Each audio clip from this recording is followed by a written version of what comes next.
Hürmetli vatandaş, endişkinçilik yemiz, yaşambelik, edebiyatımızda qoğdaylığı degan temada ilip baragan sohbetimiz. Bugünkü sağış 2025 yıl 12. ayının 21. günü öptük yaşambe vatandaş. Ötkende biz edebiyattan mahiyeti dep toxtalgan edik. Bugün endi sizler bilen sözleşediğimiz. Bunda qıldı vatandaş. Edebiyatın ikinci edebiyatın iktidarı. Edebiyatın iktidarı meselesi.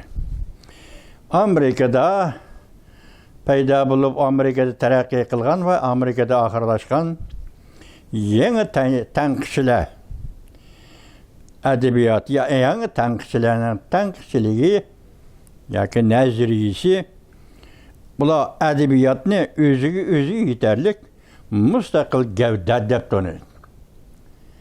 Edebiyat mevcut iken, mevcut bulup turgan iken, onun da bütkül alaylıkla edebiyatın özü yetidir. Eşip taşıdı. Şunun için edebiyat alaydı gevde ve özü temilleyeleydiğen, özü mevcut bulup saklap turalaydiğen muşunda iktidarı iga değil. Alaydı kımmet giye. Edebiyat öz növbeti yani okşasa alaydı kımmet giye. Bu zada kanda kımmet, edebiyat kanda kımmet giye. Bu kımmet dedi ula özden nezrisi de. Edebiyattan biliş iktidarı. Bu hükümünü sürüştürsek, hiç bulmaganda Platon devirdi ki, fikam değişkimi buludu. Platon barlıq şairlarının hemisi yalgancı diyen idi. Şu vakit aytkanda barlıq şairlarının hemisi yalgancı diyen idi. Aristotel bolsa şairlarını tarihçılığa seliştirganda şairinin sözdürü çunqurlık igi yaki manadarlık igi ve çillik igi dep qargan ötedi. Demek bu yerde yeni gep oturup çıktı vatandaş. Bizim edebiyatımızda tarihten edebiyat doğrusu toxtalganda edebiyatın biliş kımmeti var mı yok mu degan narsa hazırgıça bizning edebiyatımızda bir münazir şekilde oturup çıkmakkan emas. Hem biz edebiyatı sözlügen, edebiyatı ders ötken çağlarımızda edebiyatın biliş kımmeti degan muşunda meseleki duş kelgenmi emas. Yaki edebiyat naziriyesi sözlengenmi? Menin kesbim hazırkı zaman edebiyat tarihiydi. Sözlengenmi? Muşu münazir şekilde Uygur edebiyat tarihine oturup çıkan emas. Edebiyatın biliş kımmeti. Edebiyatın biliş kımmeti tek neysiz? Akli kımmeti. Yaki akılçilik. Akılçilik noktayı nazarına etkanda. Bireylik göşürün anıyu aşkar andaydıgan, anda hissi biliş ve idraki biliş deydigan muşu kategoriyle dairesi de akılçilikten esiniz edebiyatın biliş kımmeti. Akılçilik münasebeti buludu vatandaş. Platon nim dedi, Aristotel nim dedi, yukarıda geplerini kıldı. Edebiyat kişilere bilim birdi ve hakikatini sözlep birdi. Bu noktada nemi deyişimiz gerek vatandaş? Edebiyat kişilere bilim birdi. Bilim vermeydi dep inkar kılanmaysız. Edebiyat kişilere hakikatini sözlep birdi. Mesela yazgıcı nemi his kıldı, şair nemi his kıldı ya ki bunu kandak idraki hareket kayılandırdı özün icad edici ceryanında şu arkalı kişilere zoklanğıcılığı, okuğuculuğı hakikatini sözlep birdi. Neç min yıllardan beri bu naziriyeni yakılıqçıların ayığı üzülmedi. Neçmin yıllar emez, kimin yıllardan beri Aristotel devrinde sürüştürsünüz, muşi naziriyeni yakılap kilivat kallarının ayığı üzülmedi deydi. Lakin hazırki bu zamanımız yetip gelgende köplügen adamlar ilim fenni hakikatin tonuşunu bilişten birden bir yol iyi dep hesapladı. Demek edebiyattan başka ilim fen var. Mesela tabi fen değil, ictimai fen değil, edebiyatın ictimai fenge taalluk değil. Mesela ilim fenin baş tarafın tabi fenge taalluk değil. Ama nurgun kişiler bir yerde biliş, akıl ve hakikatten sözlep bir iş. Bu tabi fenin işi, ilim fenin işi. Edebiyatın işi emas dep qarğıçılığın bol deydi. Edebiyat köngül bildiğin kişiler xil tallaşqa düş geldi. Şu zamanlardan tatbik etkanda edebiyat köngül bildiğin kişiler xil tallaşqa düş geldi. Birinci hakikatini talep kıladigan hukuktan vaz geçiş. yoki adabiyotdan haqiqat talab qilmaslik lozim. Adabiyot hodis sifatida qilishi va yoki adabiyot hodis orqali adabiyotning mohiyatini aks ettirib bir shaklida qilishi, yoki falsafadagi haqiqat va yoki tabiiy fandagi haqiqat bayqashlarni adabiyotdan talab qilmaslik kerak deydi. Şu hukukdan vaz geçiş gerek. Şunu talep kılış ixtiyorun bolsa, şu ixtiyorunda vaz geçişin gerek değil. Hakikatki izdini şu hukukunu ilim penge beriş gerek. Yoki ilim penge qaytırıp beriş gerek. Bu tabii pellenin işi. Hakikatki izdiniş, hakikatni sözleş, hakikatni qoqlışır. Bu ilim ve tabii pellenin işi değil. Edebiyat ne? İlim pen yetip baralmaydıgan sağa gelip beriş. İlimpen baralmaydıgan sağa kaya buludu vatandaş, insanların kalbi, insanların ruh dünyası, insanların təsəvvürü, xiyali ve fantaziyası, insanların romantik xiyalları vatandaş. Çünkü reallıktan insan kaçıp durdu, bizar bilip durdu vatandaş. Her bir reallıkı maslaşmaktan başka çare yok hayat için. Əməliyyətine insan balısı reallıkның azap vukubatlarından kaçıp durdu. Bir romantik bir xiyali dünya intilip durdu. Şuna bu yerge tabiipen, ilimpen yetip baralmaydı. Fakat edebiyat yetip baralaydı deydi vatan. Edebiyatın hakiki maksidi zaklandırış ve şatlandırış. Edebiyatın hakiki maksidi ve köngül açıştıydı. Bu endi mutlak bulamdımışı gep var ya ki belki subjektivlik berilip ketken gep bu. Belki müsözleşler yandı bir yerde yana sizler bilen bizden aldığımız kilidi şu vakti eniqlayla bu iş ne? Lekin deydi. Hakikat emez. Edebiyat hakikat ki izlenmeydi. Zoklandırış, şatlandırıştan ibaret müşündek melekilik ceryanı intilidir deydi. İkinci, edebiyatның biliş iqtidarını çiğintiriş bu del yeni tanqıçılarının tanlışıydı. Biliş iqtidarını ta'kidlash yeni tanqıçılarının tanlışıydı. Ula edebiyat bir xil özüge xos, mükemmel, qimmatlik bilim bilen ta'minlashi kerak. Deydi, ula bundaq bilimni bayon qilganda ko'p ahvolda ilim panga edebiyatni ilim penni edebiyatga selishtirib bayon qiladi dedi. Yangi tanqıçılar munda ko'rsatdi. İlim penning qural vositasi sanspir, formula va shakllardir. İlim pen bir tarafdan shaylarning ma'lum qismiga vakillik qilsa, yana bir tarafdan ilim pen shaylarni abstrakt, quruq hukmga aylantirib yetadi. Bu tabii yoki ilim penning edebiyatdan farqlanadigan tarafidir. Şuna ilim pen bilimleri bir taraflı ve abstrakt olur. Ama edebiyat bundan emas. Edebiyat o konkret bulur. Konkretlik neredeyse edebiyatın obraz arkalık sözleşi, imag arkalık sözleşi. Ama bu konkretlik edebiyatın vatandaşı. Edebiyat konkret bulur, ilim pen bu abstrakt bulur.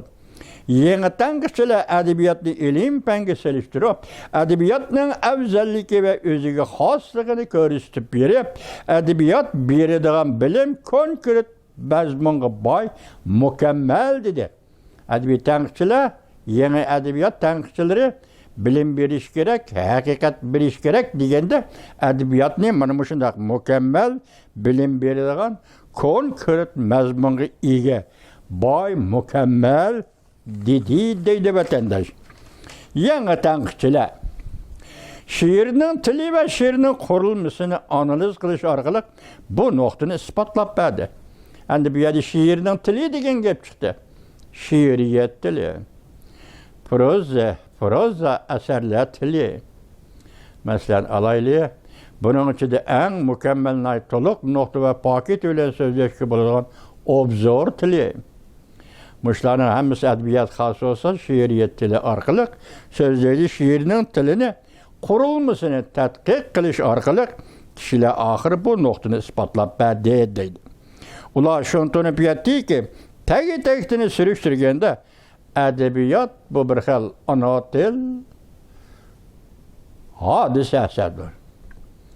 Edebiyat bolsun, şiiriyet bolsun, qaysi janr bolsun, edebiyat bu bir xil ana til hadisesidir. Bunun vasıtası ana til, bunun kuralı ana til, bunun ifadeleş vasıtası ana til, şuna edebiyat ana til vasıtasıdır. Hadisesidir. Ana til şiirinin maddi materyalidir. Bu bir yerde gevlilik aldığımız şiirini sözlevatımız var. Ana til şiirinin maddi materyalidir. Şunlaşkan ana tilinin alaydiliği edebiyatının alaydiliğini belgiliyor. Ana tilinin alaydiliği edebiyatının alaydiliğini belgiliyor. Ulanın tatbikatı, ulanın şunun şendirdi ki ya ki edebiyatın kişilerini, şunun şendirdi ki edebiyatının tili alaydı tildir. Yani bir şiiriyet tili, edebiyat tili, bula alaydı tildir. Edebiyatının tili başka tilge okşamaydı. Mesela ilim, fen, tatbikat bile şoğlanıdığın, mesela tabi pellerde işletildiğin ana tilge edebiyatının tili herkes okşamaydı. Mesela yeni edebi tenkçilerden Charles hemmeden burun ilim, fen tilidin edebiyatının tilini farklandırgan. İlim, fen tili yukarı ilim, fen yani tabi pellerde şunun işletildiğin ana til ni edebiyatta işletildiğin elbiyatga vasıt kıldığın ana tilden farklandırgan deydi. Bir yerde ana tilini neç tilge bölümümüz, neç türüge ayrıyımız diye mesele kelip çıkmaydı vatandaş. Ana til bir til.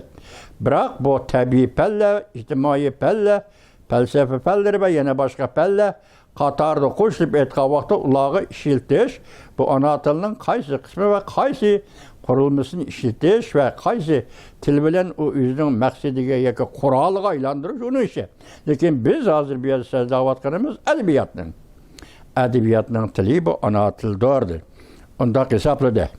Mesela edebiyatının tiline farklandığı o bunda hesapladı. Charles dedik mi? Charles. Ana tilinin iktidarını ilmi til, ilim fen tili, edebiyat tili bolsa, hesaplaşka til iki xilga bölüşke buludu. Edebi til de hesaplaş doğrukası bu tilini iki xil tilga bölüşke buludu. Aldığınkisi körsetme boyunca ilim fenge hizmet kılıdı. Keyinkisi tertip boyunca hissiyat ve pozisiyaga vekiler kıldı. Charles ahırda mandak taktım. İlim fen tili abstraket hukum ve abstraket yeşmi ve hukumlarını abstraket çiyeleş katardaki devirdiğin bolsa edebiyatla tili birincisi pozisiyaga bağlılık buludu. Ya ki edebinin, şairinin, yazısının dünyaya boğan pozisiyasiga bağlılık buludu. İkincisi edebiyatın tili hissiyatlık tili buludu. Yani bu ölçem. Ahırda hesaplap çıksak tabi pellege kartılgan til yeki ana tilinin işiltiliş kısmı yeki vasıtası o hissiyat öyle iş görmeydi vatandaş. Edebiyatka, şiiriyetka kartılgan til bu elbette hissiyat öyle iş gördüğün tildir vatandaş. Mühime edebiyat kişileydi bunda til hissiyatlıktır. Yeni tenkişiler Charles'dan ana tilini mundak ayrışıga karşı durup geldi. Lakin ameliyette sürüştüysünüz bu yeni tenkişiler yani Charles'dan yukarıdaki tilini iki türge tabi penle ya ki abstraket hukumlarını ifadələydiğin tilga edebiyatını şərtsiz halda hissiyatlaşkan tilga ayrışıga yani bir taraftan karıştırıp yani bir taraftan şunun varısı kılıp geldiği dedi. Yeni tenkişiler mundak hesaplaydı. İlim fen işiltidiğin ana til maddelarını körüstüp hata düşünüp kılıştığın saklanış üçün ana til mezmununun körsetmesi ilim fende buluşu gerek deydi. Del buluşu gerek deydi. İlim fen saat o hata bu hata koymay hukum ve del caydı ifadelaş ve del caydı buluş gerek. Bu ilim fen sahasıdaki ana tildir. Til ve til vekillik kılgan şeyi otursa mukum özgermeydiğin birbiriyle münasebetlik münasebetlik bağlanış buluşu lazım. Tabii ilim fen sahası da tilini işletkenli mışıdır. Özgermeydiğin mukum ve birbiriyle bağlanıştık. Bunda til buluşu gerektir. Şuna ilim fen ana tilinin mezmunu uçuk. Kavvetini işletirdi. İlim fen tili uçuk, yoruk tildir, aşkar tildir. Endi bu yerda ikkinchi bir farqi adabiyot tilininki nima deydi? Adabiyot bu tarafi orqali kishilar shu til vakillik qiladigan shaylarni ko'ralaydi. Adabiyotning tili ilm falga o'xshamaydi. Adabiyotning tilini o'xshamaydigan tarafi tilni bu tarafi masalan ba'zida adabiyot tilda, adabiyot tili emasmi? Adabiyot tilida yoki tasvirda yoki bayonlarda bo'libmi she'riyatda ba'zi mazmun yoshirin bo'ladi. Ba'zi mazmun oshkora bo'ladi. Mana shu tarafi tabiiy falga ilm fan bilan ishlatilgan ilm fanga vosita qilingan ona tilning o qismidan farqlanadi. She'riyatda mavhum bo'ladi, oshkora bo'ladi. Əlaqə məvhum buludu şiirləri əsli üzümüzdən tilidəki gongu şiirlər. Keyin onu əlaqə modernizmçilər deb oturğa çıxırıb bilib, bir xil bir nəmələrini yezib gəldi bunu. Bəzi xilma-xil düşəndirdi.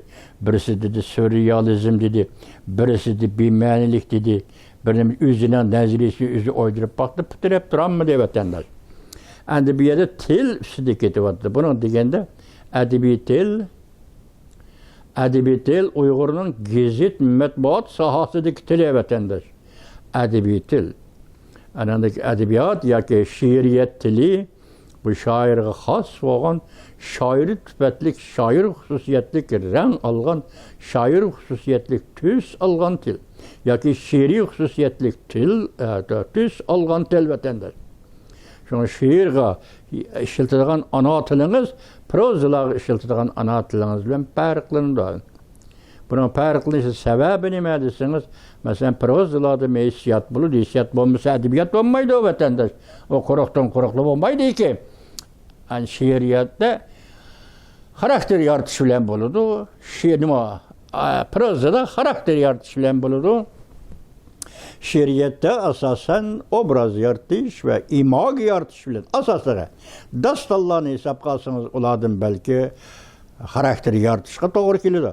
Shunday bularni qancha tushundirsangiz, tek netqanda bu yerda tilni ayirib bilish qarab turing. Adabiyot, til masalasi, she'riyat, she'riy til masalasi bo'lib, buning ichida hammadan ochiq va talabchan bo'lishi obzor tili. Obzor tili deganimiz nima vatandosh? Obzor tili hukm bilan so'zlaydigan til degan. Ba'zida abstrakt so'zlaydigan til degan gap. Shundaqla obzor tili hukm bilan so'zlaydigan til ba'zida nima deyiladi vatandosh? Obzor tilining yana bir o'xshamaydigan tarafi o cümlelerinin qurilishi, cümlelerinin tuzilishi va bayon shakli va hukm logikalik hüküm, xulası şekli, muşundan aytqanda mı bu tilde yana farq, odat tilden farqlandırgan bir xususiyet o vatandaş. Bunu bir obzor tili deb ataymiz. Mesela Uygurlarda Mehmet Plat'nın tili, obzor tili deb ataymiz. En asaslığı bunu da hukm bo'lishi gerek. Bu tilde obzor, tilde hukm bo'lishi gerek. Hukm bo'lmasa o ta'sirat maqolasi bo'lib qoladi vatandaş. O ta'sirat tilgen yezib qo'yilgan maqola bo'lib qoladi vatandaş. Shunga bizning hozirgacha bo'lgan orlig'imizda, tilimizda nima deymiz? Bizning Uyg'urning tilida Uyg'ur tilini kishilar, ko'p kishilar yumshoq til deydi ekan. Albatta shunday yumshoq til deydi. Chunki Uyg'ur tili har qanday tildagi hukmlarni, ismlarni o'z o'rnida ishlatiladi, o'zgartmaydi. Masalan, Washington deydi. Xitoy tilida Washington nima deydi? Washington deydi. Mana Xitoy tili o'zgartadi, Uyg'ur tili o'zgartmaydi. Shunga qaraganda Uyg'ur tilining buyukligi uning yumshoq til ekanligidir. Uyg'ur tilining buyukligi yumshoq til. Uyg'ur tili Uyg'ur millati odamlarga, Uyg'ur millatining a'zolarining xarakteri qanday ta'sir ko'rsatdi? Uyg'ur tili yumshoq bo'lganligi uchun Uyg'urning xarakteri yumshoq bo'lib qolgan qoida bo'lamdi. Çünkü mening bu yerda bunda savol qo'yishim, hurmatli vatandosh. Germaniyaning buyuk filosofi Hegel shunday degan edi. Bir millatning xarakterini, bir millatning hatta butkul hayotini, bir millatning madaniyat qurilmasini, bir millatning mavjudlik qurilmasini bilmoqchi bo'lsang, avval uning grammatikasini tekshirib baq degan. Şuningda siz o'zingizning tilini, grammatikasini tekshirish orqali yuqorqi Gegel aytgan maqsadga yetalamsiz, yetamamsiz bu qiyin gap. Lekin sizni chetdan kirgan ikkinchi bir odam, Uyg'ur bo'lmagan ikkinchi bir odam tadqiq qilganda balki Gegel degan maqsadga yeta olishingiz mumkin. Men bu yerda sizga savol qo'yishim. Uyg'ur tili yumshoq til deydi, Uyg'urning xarakteri. Xarakter deysiniz, haqiqatan yumshoq xarakter vatandosh. Uyg'ur odamlarning bir munosabati qarasangiz, bu jamiyat, Uyg'ur jamiyatiga qarasangiz, haqiqatan muloyim, yuvosh, muloyim til. Uyg'ur tili yumshoq til vatandosh. Endi bugun sizlarga hozir tilning bu ikki tarafini, ilm-fan qaratilgan tarafini, tilning ana tilning adabiyot qaratilgan tarafini so'zladik vatandoshlar.